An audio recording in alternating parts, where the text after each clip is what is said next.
everyone. I am Mrs. Ragini Somthankar, the Director of English Learning Academy.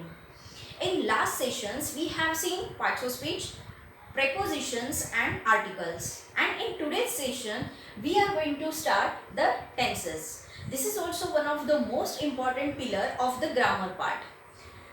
So, there are three tenses in English: present tense, past tense and future tense. As far as the tenses are concerned, you will have to remember three things. That you should know what is the three subforms of the verb. Means verbs first form, verb second form and verbs third form. And in the third form, we can call it as a past participle also. So you should know verbs three forms. If you know the three form of the verbs, then definitely you can make any kind of sentence in any tenses also. So this is the one thing. Second thing, you should have to avoid the translation method.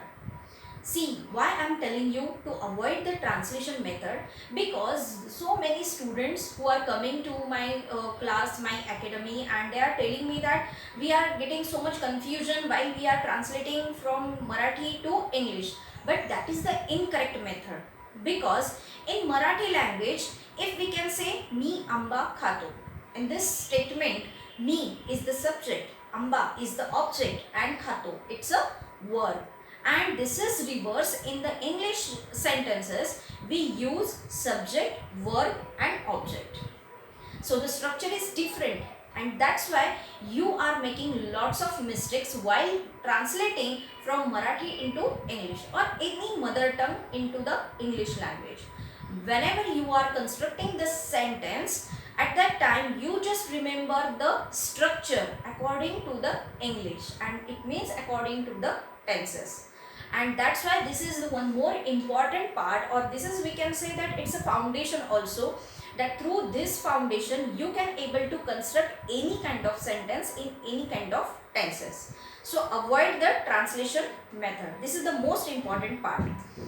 As far as the present tense, past tense and future tense is concerned, you will have to remember present tense means what? Whatever happened today, means whatever we can express about it today, that is the present tense. The thing already happened, that was the yesterday, means that was the past tense. We can consider whatever happened before some days, before some hours or before some years, that all things are included in the past tense. And future tense means the thing is going to be happen. What will happen tomorrow? That is the future tense. So as far as the tenses are concerned, you will have to remember first V1, V2 and V3.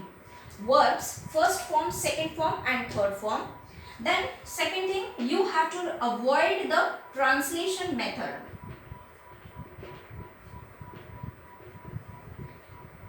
Just remember, translation method you have to avoid. Don't go with the translation method. You have to construct the sentence English into English only, according to the subject, verb and object. You have to remember the words, and according to that you have to construct the sentence. It means that third one is you have to follow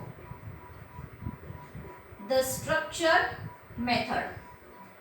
Follow structure. So these three things are the important, and on this basis we can start the present tense, past tense and future tense.